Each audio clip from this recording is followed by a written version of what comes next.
I recognize many of your faces, and there's also some new faces here. So how many of you have never been here before? Welcome to the Coral Springs Museum of Art. My name is Daniel. I'm the operations administrator here for the museum.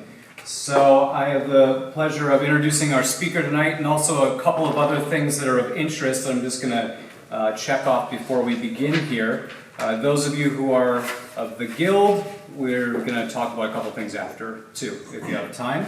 But our main show is having Alejandra talk with us today.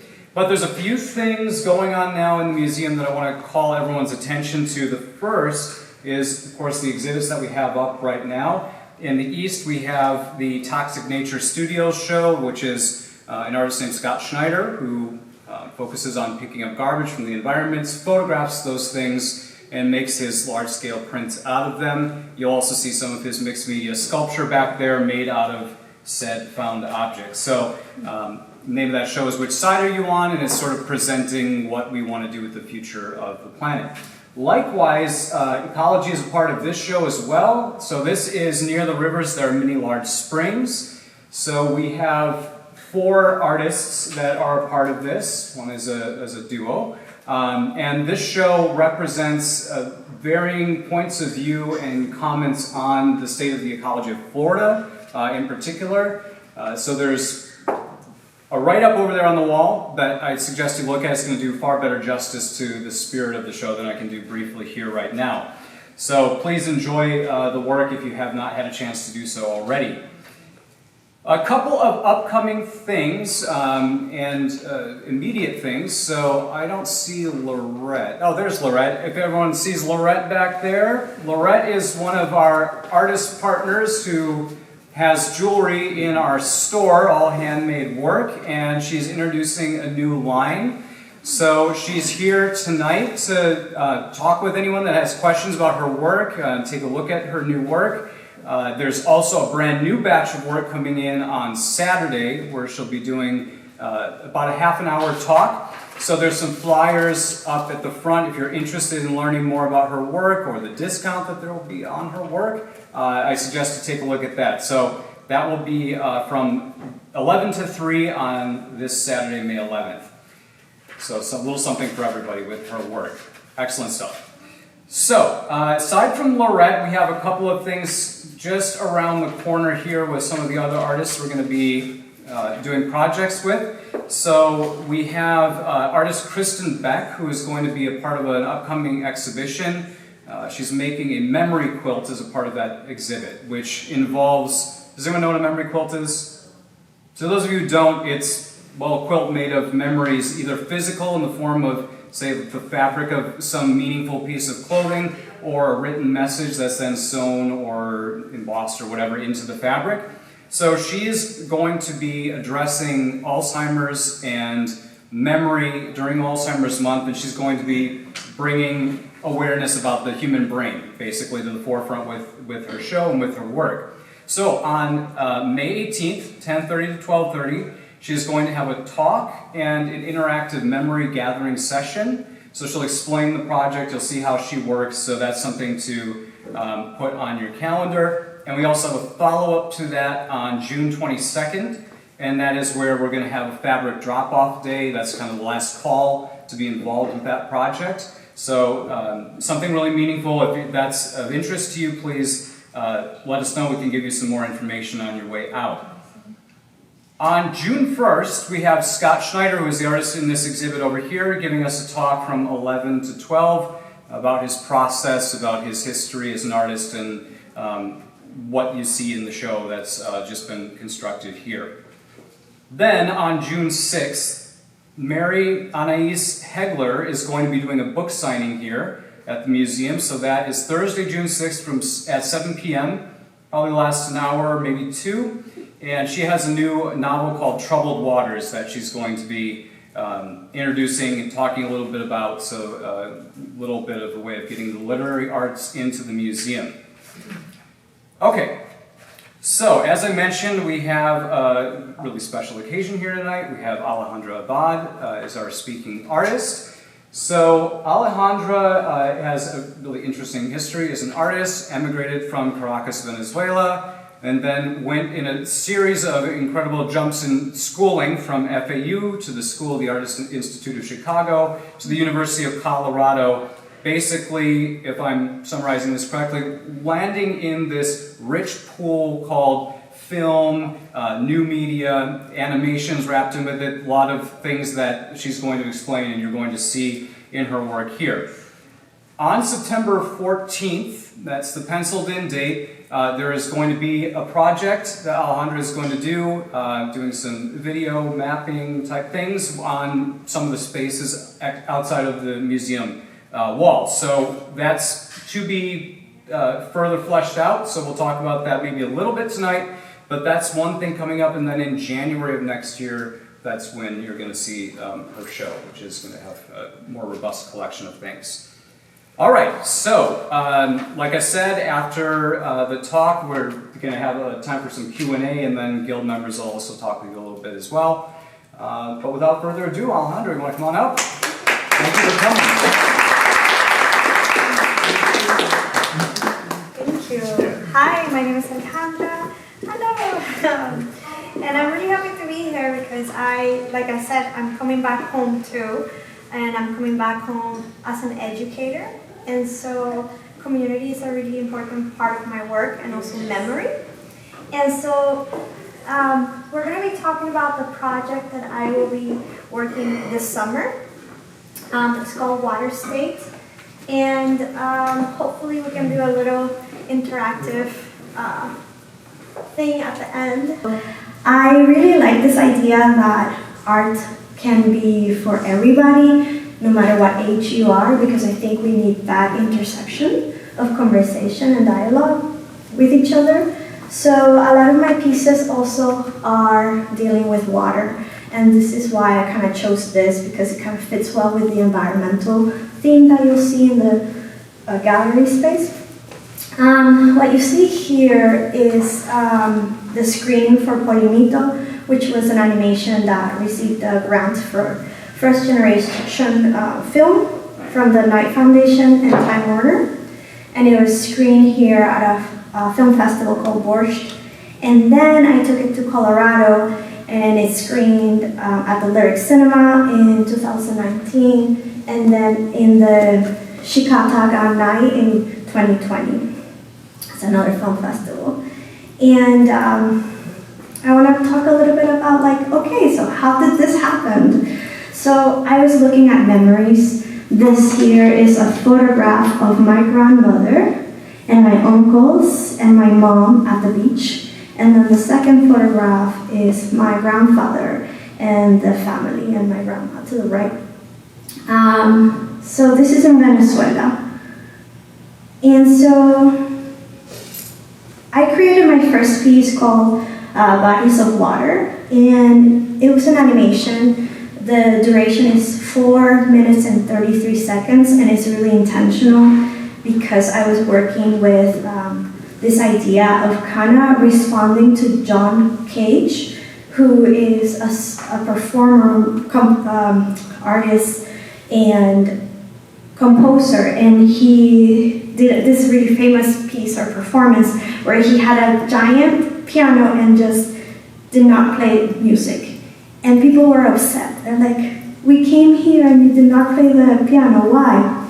And so I thought that was really interesting because I wanted to also create a piece that kind of showed the fragments of that as a response to my migration story. And so here are some of the experiments of cyanotypes, which is basically a solar print, and it uses water. So it's a photographic process that uses a negative, and whatever you put in front of the coated paper reacts to the sun or to the light.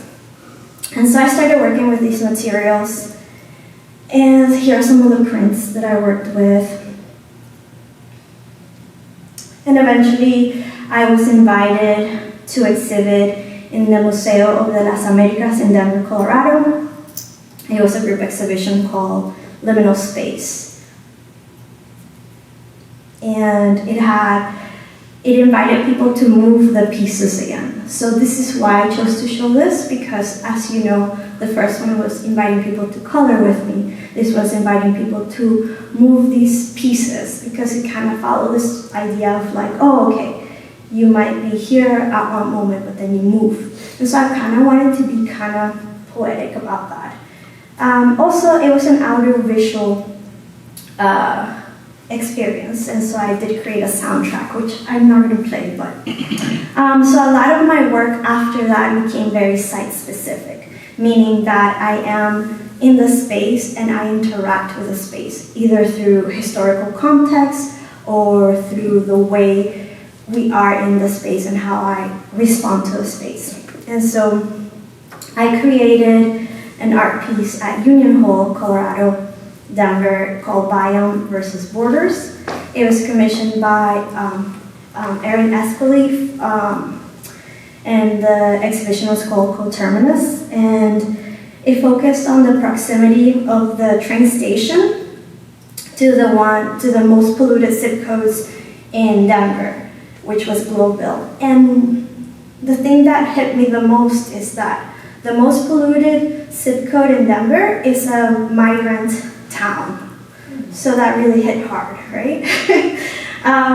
So I created this piece that was a map, kind of creating the intersections between man-made borders and like natural borders.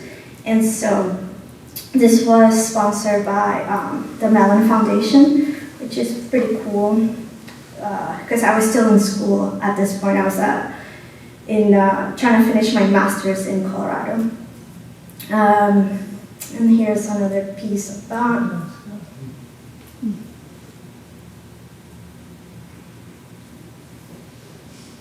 And I want to add that there's kind of like different types of material, even though they're all paper. There's actually like pulp that I made, which stands behind. And the pulp is actually made with material that I collected from the site of Globeville. So you could see how like the paper that I collected was staining differently than the papers that, you know, are like nicely like bleached and look beautiful in the stores. Oh yeah, there we go. So I was also interested in working with the youth. And so there's a beautiful nonprofit called Platform, and their goal and mission is to have everybody graduate when they're coming from like disadvantages and like they're like struggling either with like health or poverty. And so this nonprofit like really puts an effort to bring an artist and work with the interns, and they're paid so that the interns gain like actual skills. And then at the end of that internship or program, we get to create an installation together. And so this was the installation that I made with the interns, and it uses symbols that they want to pass down to their families, or however they want to think about like what they've learned and what they want to promote for the future. And so this was the response to that space. And the silhouettes are a lot of the tracing of all the interns there. Okay, we close it.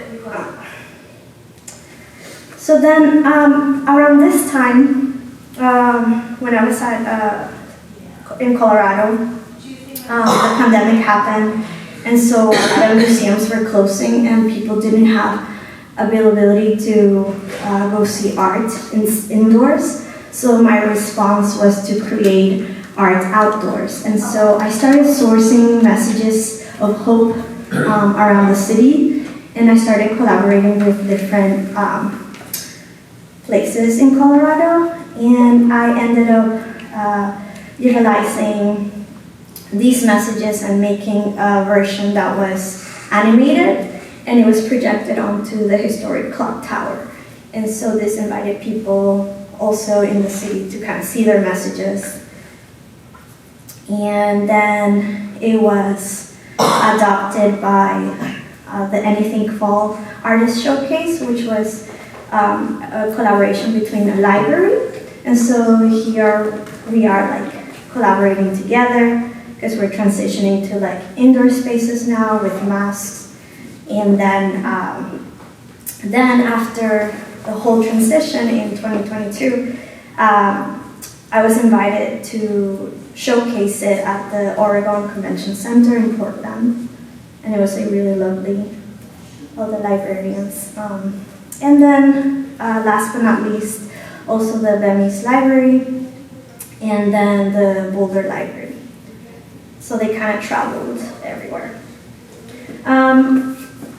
Before I left Colorado, I was really concerned about some of the climate changes, the impact of climate change that are happening. The Colorado River is basically like really dry, and it supports like various states in the West. And so I really wanted to do a site-specific installation that really talked about that.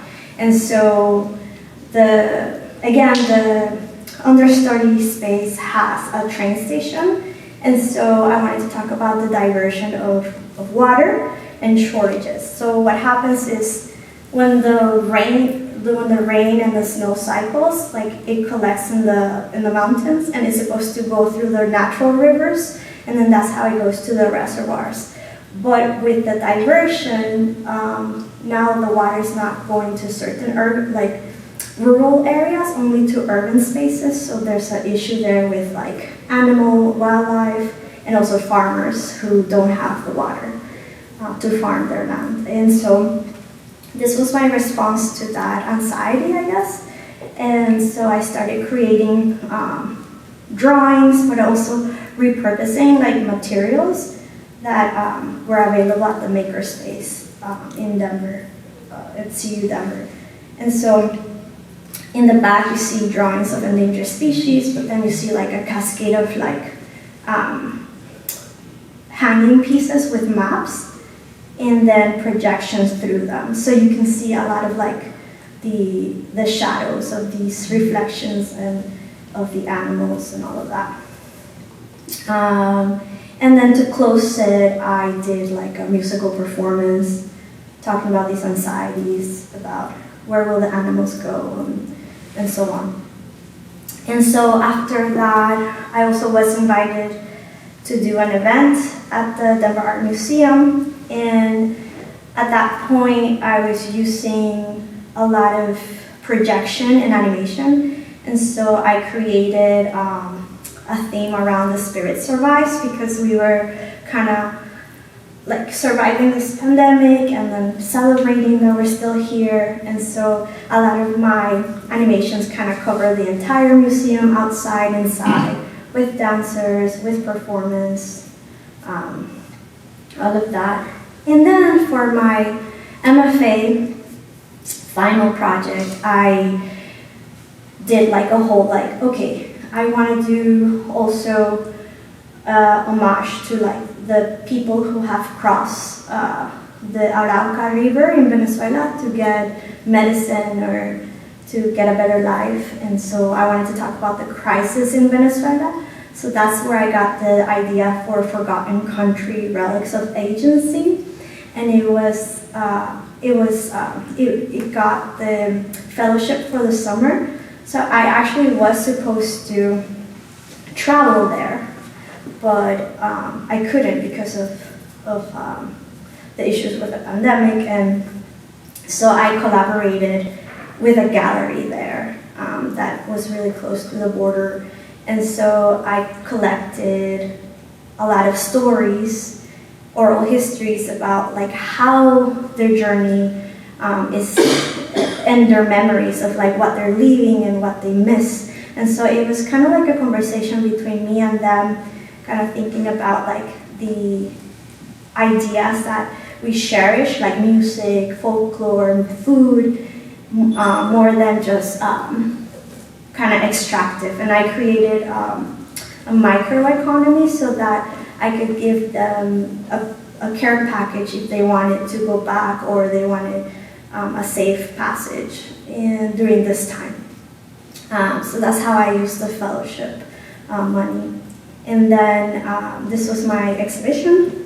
The centerpiece is plants that I got exported from Florida because I also wanted to talk about extraction and what it means to have materials and kind of have them and travel, right? Because this is kind of like our materials in Venezuela are being extracted all the time.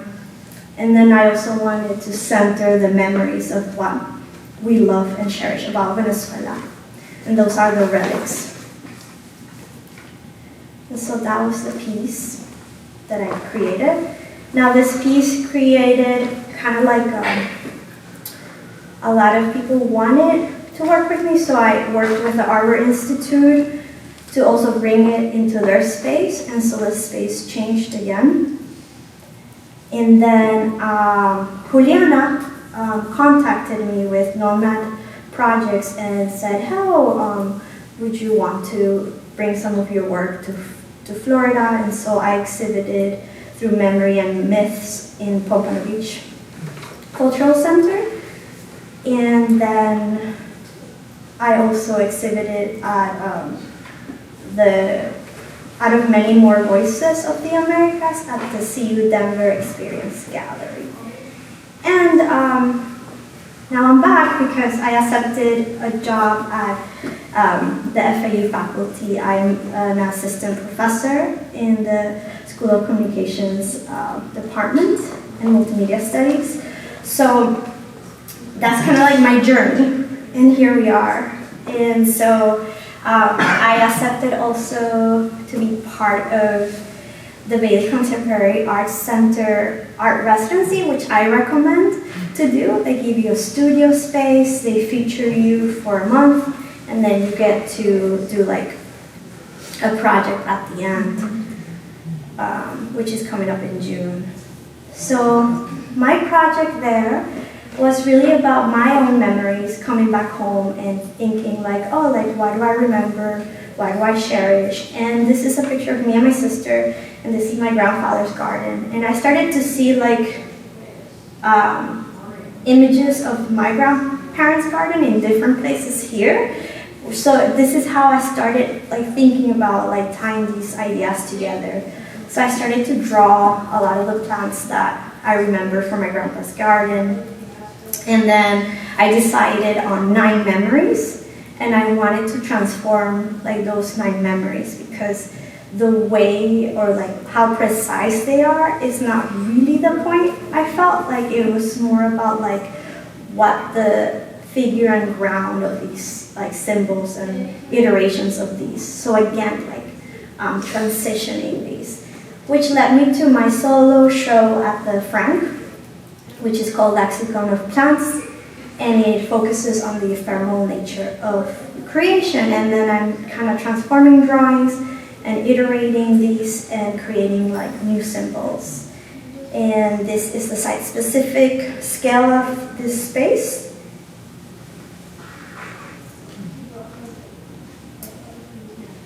And it's made of 3 different projections. The center projection focuses on a poem my grandfather wrote in 1949 about illusions. The paper in front is the poem that's laser cut. The paper sculptures on the left are hand cut. And then the wall on the right are stories people are sharing with me. And if you notice here, there's a QR code. I invite people to share their stories with me so that they can be in conversation with me. And so, yeah, so it's still on view until May 18th. If you want to be part of that, that's awesome. Here's a sample story. I was always surrounded by big, beautiful trees in my front and backyard. We had avocado trees, mango trees, and palm trees, all of which produce fruit. I didn't realize how much I missed them until they were gone. The one I missed the most is the lemon tree that my grandmother planted. It never produced a single fruit, but it always reminded me of her. And so I absolutely love this because I feel like the symbols are everywhere. They're like in nature, and they bring us back to family, to the people that we love and care. And so this is on view at the Frank Gallery, and pepper pines. And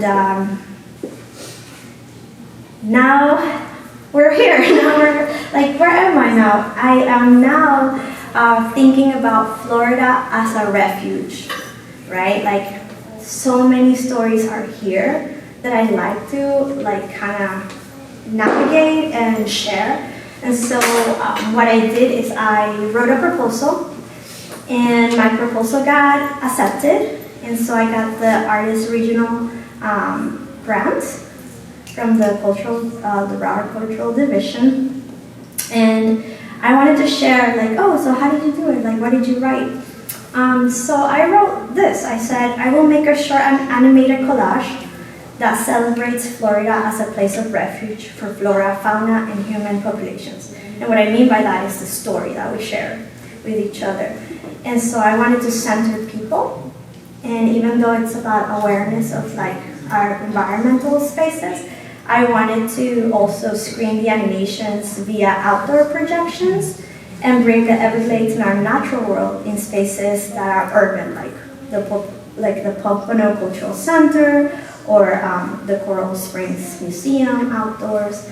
And so it's kind of like going to be really fun and very experimental, so bear with me. So here's the prompt. The prompt is share memories of home and belonging. How do you belong in Florida? How do you belong with your own memories? Like, what do you think of Florida as a refuge? Is it the place you sleep? Is it the trees that provide shade? What type of memories do you have of these spaces? And would you like to share that with me? And so, if you do, there's different ways that we could do it. We could do a virtual one, which is a QR code that invites you to share them with me. Or you can consent and to be part of the animation, and I can record your stories. And we'll do individual stories if you like. So yeah, so now I invite you to work with me.